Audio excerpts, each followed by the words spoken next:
This morning then we come to the book of Chronicles again, the first of Chronicles, and this time to the 28th chapter. You'll remember that in our study yesterday we left David marvelously revived by the fresh oil of God's anointing, so that his physical capacity was restored, and that in that renewal of his powers we saw him busy organizing the entire system of temple worship that would focus in and around the house of God. And that he managed to accomplish those tasks with a fervor and a passion and an enthusiasm that must have even impressed Solomon, who came along behind his father, struggling to cope with the immensity of what his father was involved in at that time. And so that embraced the whole of the first of Chronicles 23, 24, 25, 26, and 27. And now in chapter 28 in verse 1, we learn of another remarkable moment in the king's life where the record says, and I'm reading from the heading over the top of the page, it talks about the great assembly. And that's what this chapter and chapter 29 is going to go on to describe in detail for us, the great assembly. The last mighty assembling of all the congregation of the nation, that they might hear the words of the old king. And this mighty gathering of these two chapters, I believe, was going to become the crowning event in the life of the old man. They're all there together, says chapter 28 and verse 1. It says, David assembled all the princes of Israel, the princes of the tribes, the captains of the companies that ministered to the king by course, the captains over the thousands, the captains over the hundreds, the stewards over all the substance and possession of the king and of his sons, the officers, the mighty men, all the valiant men. They've all come to Jerusalem on this occasion, and he has gathered them, brothers and sisters, at least those mentioned in verse 1, which, by the way, are all the ones mentioned in the previous chapters, the officers and the princes and the captains. But he's gathered them that they might learn the purpose and service, the purpose and service to which they are called. They already knew what their duties would be, but David wants them to know why they're going to do what they're going to do in the service of the house of God. And it wasn't just the captains and the princes that are gathered on this occasion. No, it's the whole congregation of Israel. In fact, we're told that. You see what it says in chapter 28 and verse 8. It says, now therefore, in the sight of all Israel, the congregation of the Lord. In the sight of all Israel, the congregation of the Lord himself. And again in chapter 29 and verse 1. Furthermore, David the king said unto all the congregation. And again in verse 10. Wherefore David blessed the Lord before all the congregation. And again in verse 20 of 1 Chronicles 29, and David said to all the congregation, now bless Yahweh your God, and all the congregation blessed the God of their fathers. Oh yes, this is all Israel gathered on this occasion. So truly when it says at the heading of the first of Chronicles 28 that it is the great assembly, well it was. In fact, I think because of David's illness, there might not have been such a national assembly for some period of time going back into David's illness, when he was sequestered within the confines of his own dwelling.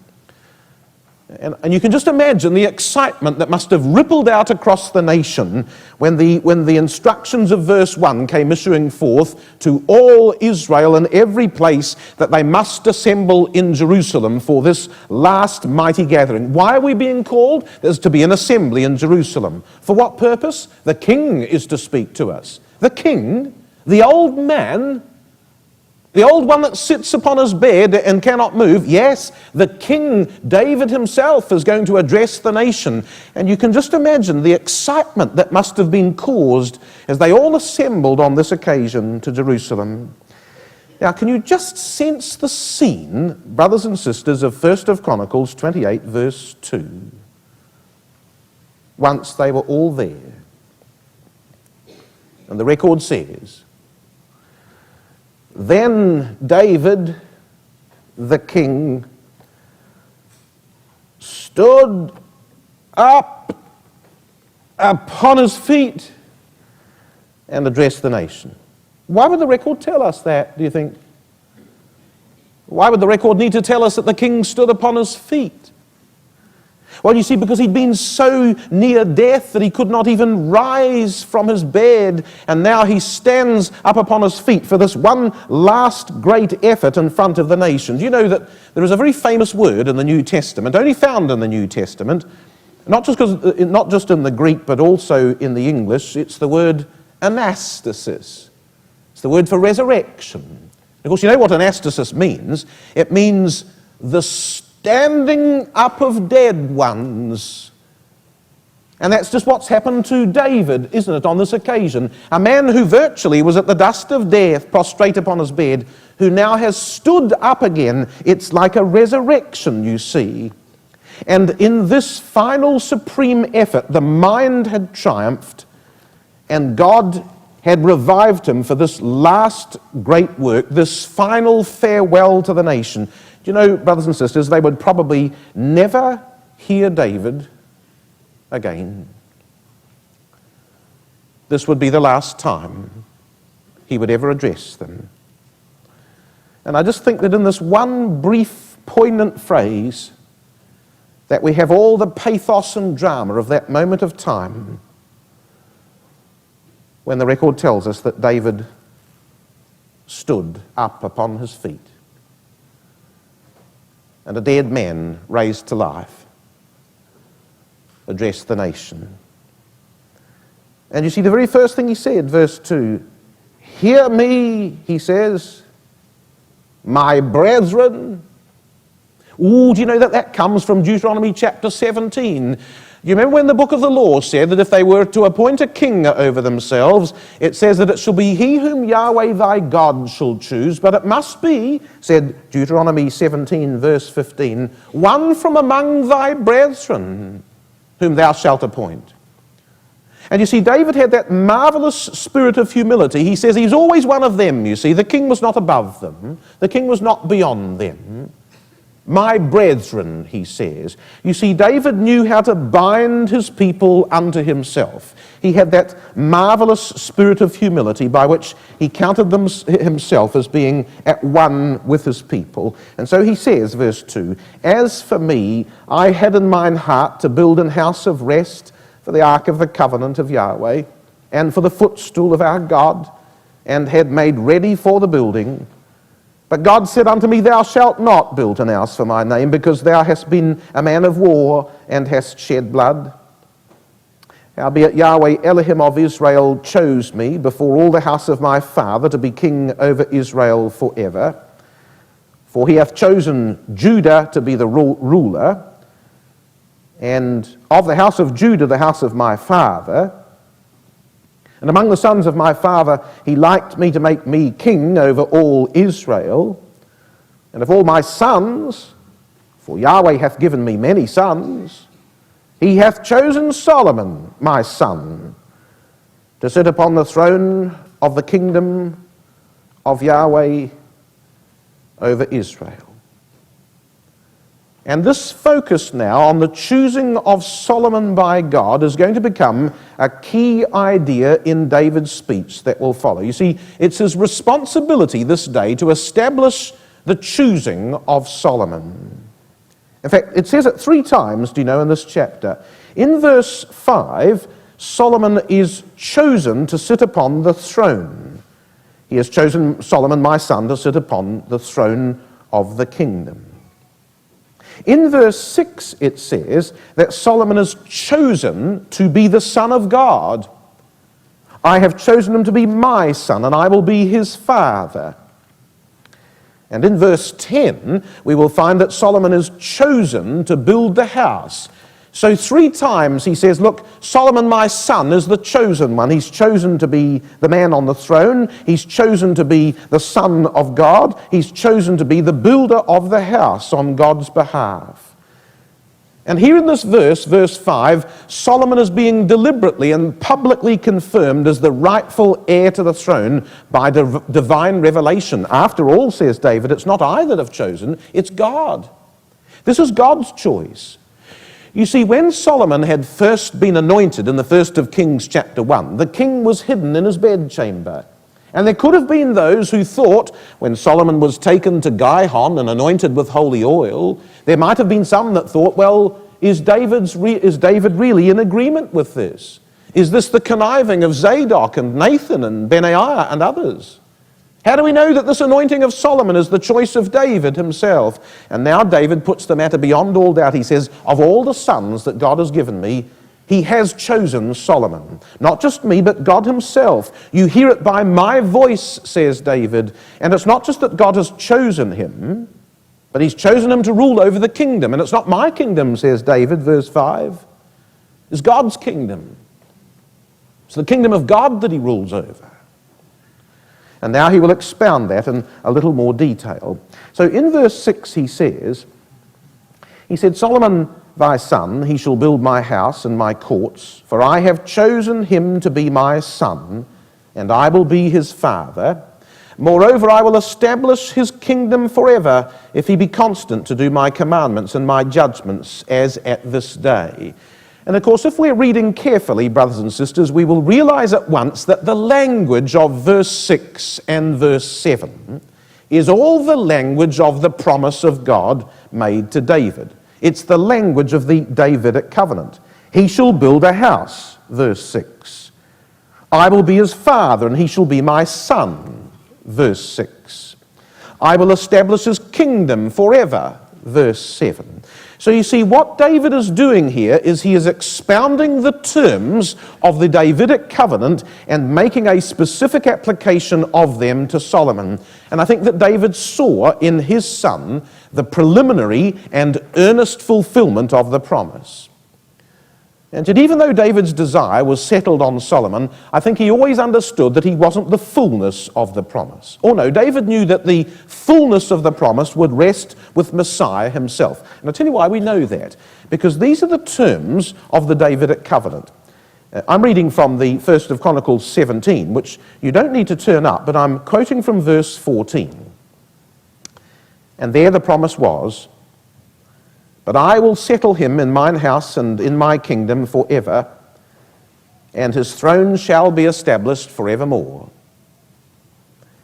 Now, I don't know if you realize the force of those words, but the key to those words of the Davidic promise, I'll read them again. I will settle him in mine house and in my kingdom forever, and his throne shall be established forevermore. The key to those words, brothers and sisters of the covenant, is that they are entirely unconditional. There's no ifs or buts or maybes. It shall be done. And it shall be done forevermore. That's the promise concerning Messiah. But that's not what David says in the 1st of Chronicles 28. Did you notice? One crucial word. 1st of Chronicles 28 verse 7 says, moreover, I will establish Solomon's kingdom forever, if he be constant to do my commandments. There's a crucial if, you see. You see, Solomon's not the final fulfillment of the promise, and David knows that. Now, any blessing that comes Solomon's way is conditional upon his obedience to the truth, if he is constant to do my commandments. And again in verse 9, you'll see in the middle of the verse that David is going to say concerning his son, if thou seek him, he will be found of thee, but if thou forsake him, he will cast thee off forever. And so whilst David sees a preliminary fulfillment here, he realizes that Messiah is yet to come, and that Messiah is not Solomon, his son. And so in verse 8 of the 1st of Chronicles 28, he calls upon God now to witness to the words that he will now offer to his people. Now therefore, in the sight of all Israel, in the congregation of Yahweh, and in the audience of our God, he says, and now he turns to the people, keep and seek all the commandments of Yahweh your God, that ye may possess this good land and leave it for an inheritance of your children after you forever. Do you know, when an old man stands to deliver his valedictory oration, he says the things that he counts to be the most important. This was David's last chance to say anything to his people. And when you've got your last chance, brothers and sisters, you say what you think is the most important of all. And David stresses to Israel this. He says, I call on the audience of God, he says, to witness to you. And then he says one thing. This is the greatest thing, says David. You keep his commandments, he says. And you do that so that the inheritance of the truth might be passed on to your children, verse 8. Or that's the thing, most of all, that David wanted them to understand. And just as he had exhorted the nation to faithful obedience, so now in verse 9, he turns and he fixes his eye upon his son. He looks Solomon straight in the eye and he says, and thou, Solomon my son, know thou the God of thy father, and serve him with a perfect heart. You do that, he says to Solomon, in front of all the people. You know, that's the great objective of our life in the truth for anyone who are parents, verse 9.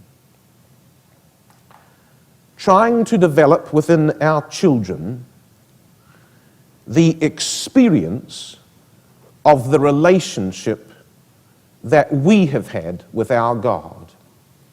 Know thou the God of thy father.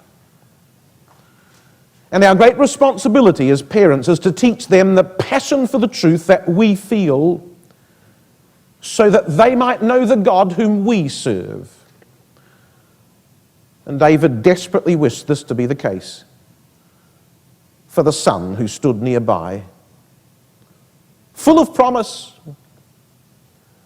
but untested as yet. Solomon, my son, he says, know thou the God of thy father. And then in verse 11, in the first of Chronicles 28, David is now going to talk about something very, very special, the greatest gift he could give his son, and the gift was this. Now, Brother Matthew has mentioned this in one of his earlier studies. Verse 11 says, then David gave to Solomon his son the pattern of the porch. You see, not only had David been blessed with the revelation of the mountain of the house and the place of the temple on Mount Moriah, but he was also given by inspiration the entire plan of that house and the system of courses that would keep the service of the house. And so the word pattern becomes the key word in this section. In fact, right through from verses 11 to 19. You see it here, verse 11. David gave to Solomon his son the pattern of the porch. And then in verse 12, it says, and the pattern of all that he had by the Spirit. And then in verse 18 it says, and for the altar of incense, refined gold by weight, and gold for the pattern of the chariot of the cherubim. And then again in verse 19 it says, all this, says David, Yahweh made me understand in writing by his hand upon me, even all the works of the pattern. Now hold your hand in the first of Chronicles and come back for a moment to the book of Exodus chapter 25, where this idea, and in fact this same word, is to be found. Because clearly there is a parallel here between the experience of David and the experience of Moses. And we're told this in Exodus 25, and we're going to read verses 8 and 9 and verse 40. Exodus 25, verses 8 and 9 and 40. And so it says, let them make me a sanctuary that I may dwell among them, according to all that I show thee, after the pattern of the tabernacle, and the pattern of all the instruments thereof, even so shall ye make it. And look thou, verse 40, that thou make them after their pattern, which was showed thee in the mount. So it's the same word. So you see, every aspect of the tabernacle pattern was given to Moses by revelation. And what we're being told now in the book of Chronicles chapter 28 is that the pattern for the temple was vouchsafed to David. So by the way, All the matters of administration that we saw in our study yesterday, in the organization of the singers and the priests and the doorkeepers and where they would stand and how they might sing and how they might offer offerings, wasn't just David's own thoughts. Oh no, he'd received all this by the inspiration of God. It wasn't David's own view of what a good temple ought to look like. It was God's pattern. And in fact, you see what it says in the 1st of Chronicles 28. What we've got is this. Verses 11 and 12 is the pattern of the temple buildings. Verses 11 and 12. Verse 13 of 1st of Chronicles 28 is the pattern of the temple courses. And verses 14 to 19 is the pattern of the temple instruments. So all the arrangements that will follow in this matter are those things that David has received by the revelation of God. And he obviously received it in such a way, as verse 19 says, brothers and sisters, that he might write it down. It says in verse 19, all this, says David, Yahweh made me understand in writing by his hand upon me, even all the works of this pattern. As Rotherham says, the whole in writing, from the hand of Yahweh upon me to give understanding all the works of this pattern. He wrote it down, brothers and sisters. He was given it in such a way that he could write it down. Do you know, I think there's something really wonderful about this story in the 1st of Chronicles 28. Do you remember a man who yearned to go into the land of promise, and the voice of God said unto him, thou shalt not go over, but I will show it thee with thine eyes. And an old man who could not enter into the land was given the privilege of seeing it by the power of the Spirit upon him. And here now is another old man, and God says, thou shalt not build the house, but I will show it thee with thine eyes. You know, that's one of the most wondrously merciful things that God could have done, do you not think, to David, who so desperately wanted to build the house. God said, you can't, but I'll show it thee. I'll give you all the pattern, every little detail. You'll see it all, David. Oh, and by the way, brothers and sisters, if that's the case, and after the manner of Moses, then where and how do you think that David might have received the pattern? Well, Moses received the pattern on the mount. And to David has been given the revelation that Mount Moriah is the place where the house of God shall be. And I think that probably on Mount Moriah, David was given the pattern of the house. In fact, if you come to the 2nd of Chronicles, chapter 3, just for a moment, it's one of these digressions that we actually don't have time to look at, and yet do not wish to omit. In the 2nd of Chronicles, chapter 3, and verse 1, it says this. What do you make of this, brothers and sisters? Verse 1, it says, then Solomon began to build the house of Yahweh at Jerusalem and Mount Moriah, where the Lord appeared unto David his father, in the place that David had prepared in the threshing floor of Ornan the Jebusite. But did you notice in that text that the words, the Lord, in the middle of the verse are in italics? They're not there. And the margin gives a different reference as to the pointing of the Hebrew. And if we read the verse with the marginal notation added, then the verse reads like this, does it not? Then Solomon began to build the house of Yahweh at Jerusalem in Mount Moriah, which was seen of David his father in the place that David had prepared, in the threshing floor of Ornan the Jebusite. And I wonder whether that verse is telling us not just that David had seen an angel in that place, but he'd seen the house of God in that place, because this is where the pattern had been vouchsafed unto him. Well, brothers and sisters, coming back to the 1st of Chronicles, chapter 28, No wonder then, having been given that pattern by inspiration, no wonder he would say to his son in the last two verses of this chapter, verses 20 and 21, how important it was for Solomon to not only begin the work, but to finish all the work of the house, and to exhort him in verse 21 that the whole nation, the priests and the Levites and everyone there would be willing to support him so that that labor of building the house might be finished to the glory of God. It was a wonderful thing. And you know, brothers and sisters, I believe that at this time in David's life, at the moment of standing up to exhort the people in the matter of the pattern of the house and the things that ought to be done, I think David wrote a psalm that takes us into the heart and mind of the old man at this precise moment of time. Now just stop and think about this for a moment.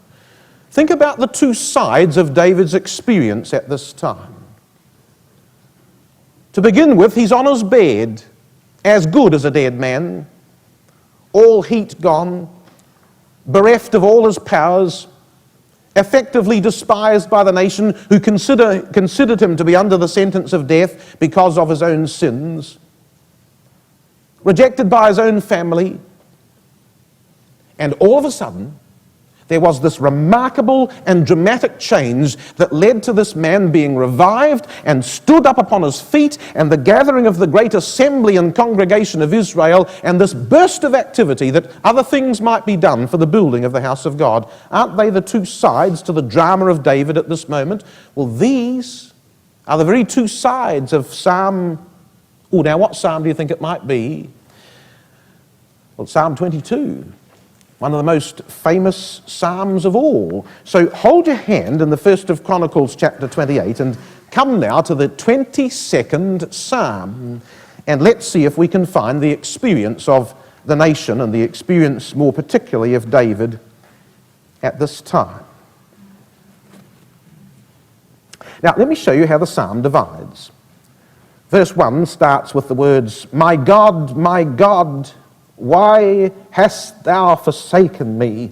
And of course, the psalm opens with a man in desperate straits before his God, crying out for help because of the weariness of his powers and because of the trials that come upon him. And yet the remarkable thing about Psalm 22 is this. Come and have a look at verse 21. Because it's in verse 21 that the psalm changes over to a new spirit. It says this, verse 21, save me from the lion's mouth. That's the desperate cry of the man in need. And then the verse says, for thou hast heard me from the horns of the unicorn. And the man who cries in need in the first half of the psalm is replaced by a man who now stands up and exhorts the nation and speaks firmly and strongly in the second half of the psalm. And I believe that hidden in verse 21 is the secret of the resurrection of Christ. The resurrection of Christ is hidden in the very midst of verse 21. A man that cries is a man that is delivered. Now, do you know that the first half of Psalm 22 is totally and absolutely linked to the words and the language and the thoughts of Psalm 71, which is, of course, the psalm of David's bedchamber, as we've had it in an earlier study. So let me just show you some connections then with the psalm and the Chronicles record. In the first of Chronicles 28 and verse 2, it says, David the king stood up upon his feet and said, hear me, my brethren. He's assembled all Israel. First of Chronicles 28, verse 2. Hear me, my brethren. But that's Psalm 22 and verse 22, is it not? I will declare thy name unto my brethren, says the psalm. This is the man who's been delivered and stands again upon his feet.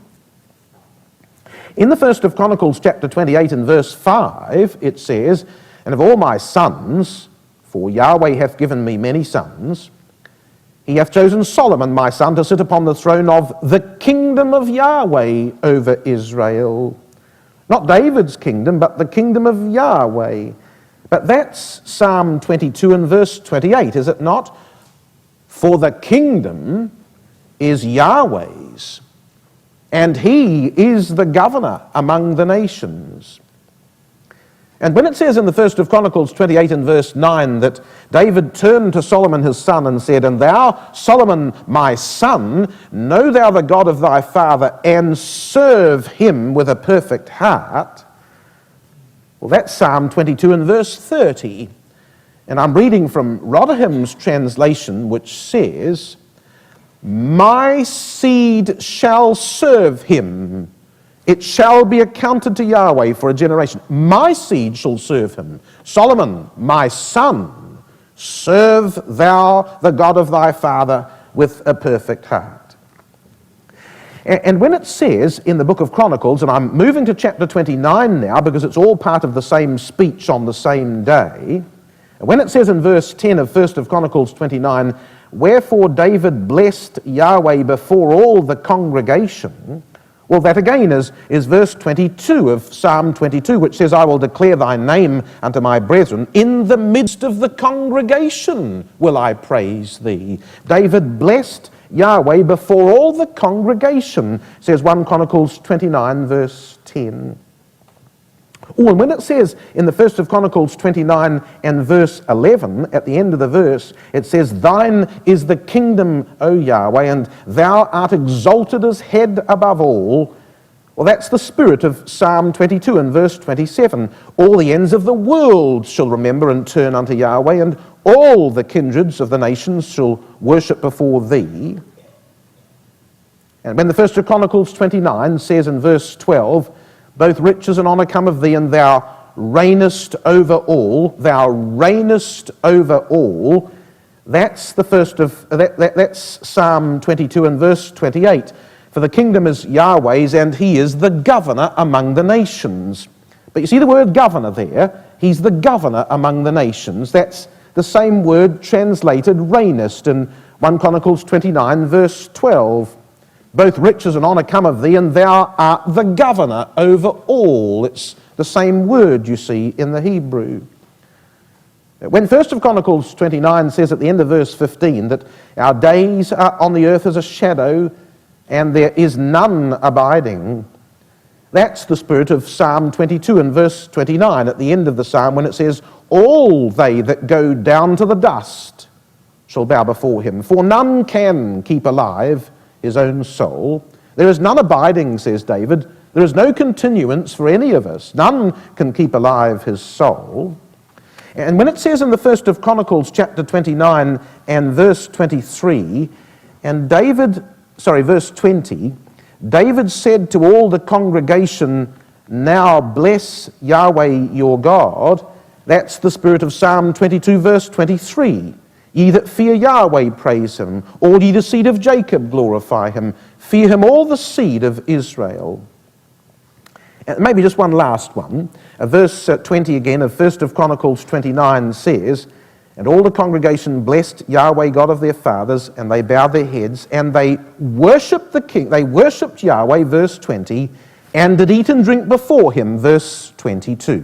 They worshipped him, verse 20. They did eat and drink before him, verse 22.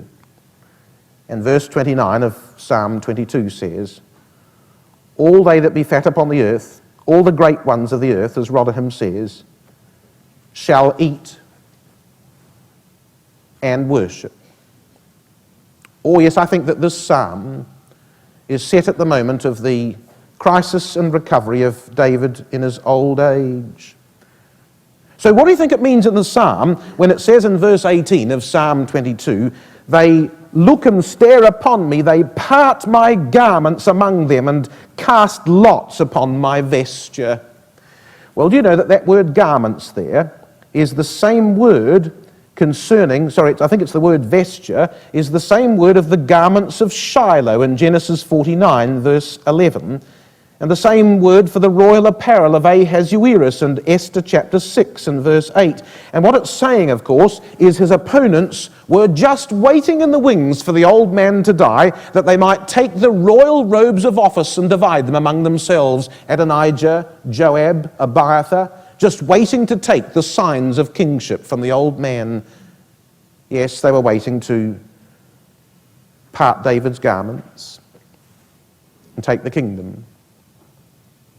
Do you know, if you could hold your hand in Psalm 22 and come back to 1st of Chronicles 28. Just one final thing, which unfortunately, through lack of time, I won't be able to expound, but I'll leave you the references and you might like to think about this.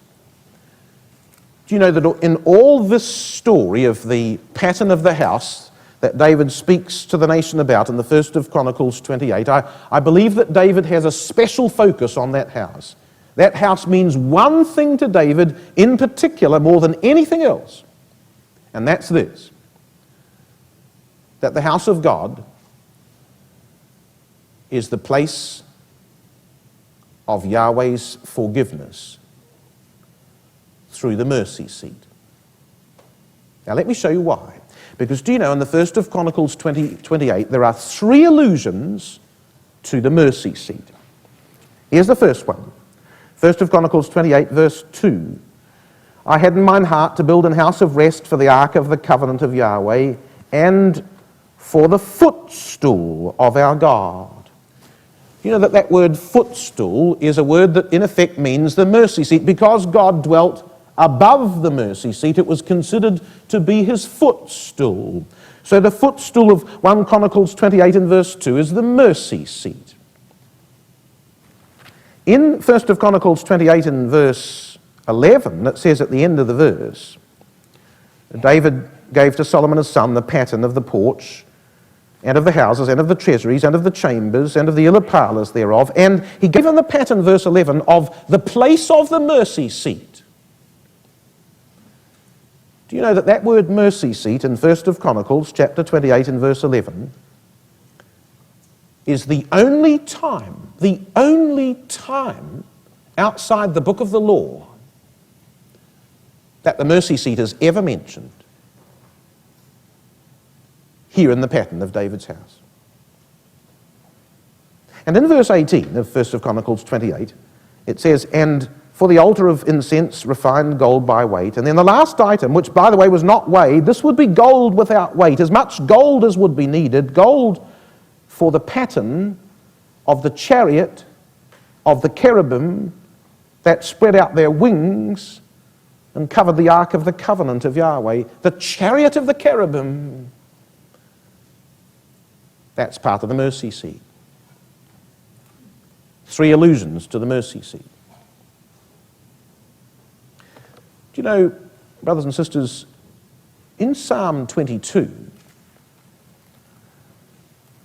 there are 3 allusions to the mercy seat. Psalm 22 says in verse 3, Thou art holy, O thou that inhabitest the praises of Israel. And the word inhabit in Psalm 22 and verse 3 does mean to sit down or to dwell, and it's the word used in Psalm 99 verse 1 when it says God dwells between the cherubim.